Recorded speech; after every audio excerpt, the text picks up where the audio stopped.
Welcome to the Spend Wise Moms channel, your homemaking resource hub. We've heard it said that we wear 20% of our clothes 80% of the time. Sometimes it's hard to know just what to keep and what to toss when you're organizing your home. Use the 20-80 method when you're trying to reduce the number of clothes in your closet. There's an easy way to know just what you really wear. Turn all of your hangers the opposite way. As you wear something, turn the hanger the right way. After a month, you can easily tell which clothes you wear and which ones you can consider donating. This principle can be used for other things as well. Let's look at a few other ways it can be used. First, those of you who have makeup, shampoo, lotion, etc., collect all of the like items in one area. You can put them in a box or container. As you use them, put them back wherever they belong. You will see in a week or two which ones you prefer. Consider giving the unwanted items to the Salvation Army or other charities that hand them out to those in need.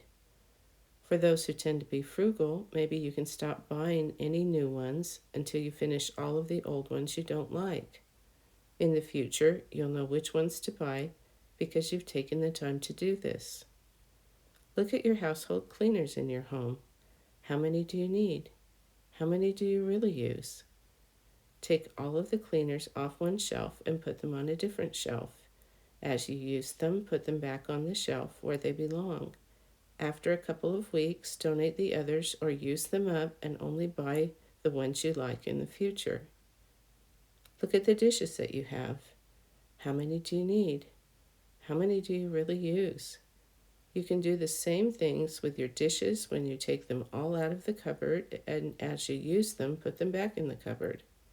This way you can see what you really use and donate the rest or sell them on Facebook Marketplace. You can do this with condiments, linens, tools, craft supplies, etc. Use the 20-80 rule and focus on keeping the 20% of things you use regularly and get rid of the extra things that are rarely, if ever, used. No more opening your closet, seeing a lot of clothes that don't fit you. No more sorting through lots of cleaners on overstuffed shelves trying to find the ones that you want. No more buckets of craft supplies that are never used. You will find that you will be happier and feel more at peace in your home, knowing that you have and like the things that you use. Thanks for watching the Spend Wise Moms channel. Please subscribe for more videos like this.